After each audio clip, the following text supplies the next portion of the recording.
l'Algérie est en guerre au même titre que d'autres nations arabes qui avaient une frontière commune avec leur ennemi, l'État d'Israël. Est-ce qu'il y a une raison particulière pour cette entrée en guerre de l'Algérie alors qu'elle est si loin du théâtre d'opération? Je crois que le problème que vous le posez sous un angle qui n'est pas tout à fait celui de l'Algérie.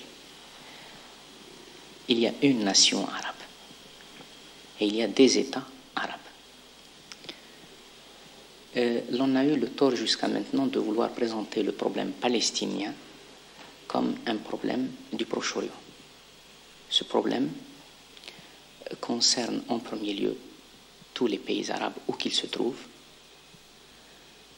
Il concerne en deuxième lieu tous les pays qui croient à la notion de la liberté, parce que ce problème est essentiellement politique. Il n'a ni un aspect racial, ni un aspect religieux.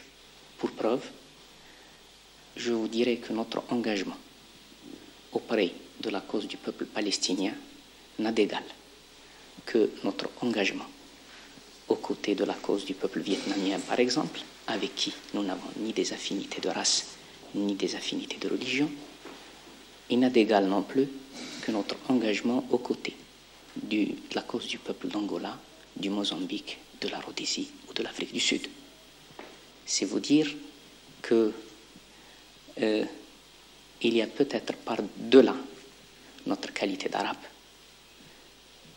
l'attachement indéfectible de l'Algérie à la cause de la liberté. Cet attachement qui est né précisément de la longue lutte du peuple algérien, la lutte de 54 à 62, mais la lutte aussi qui a été entreprise entre 1830 et 1962. Est-ce que ce sont ces principes qui font que vous avez refusé d'admettre un cessez-le-feu?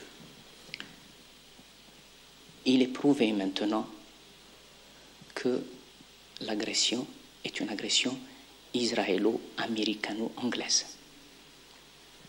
Il est prouvé maintenant que tous les pays qui croient encore en la liberté, et je le répète parce que je me plais à souligner la position remarquable du gouvernement français.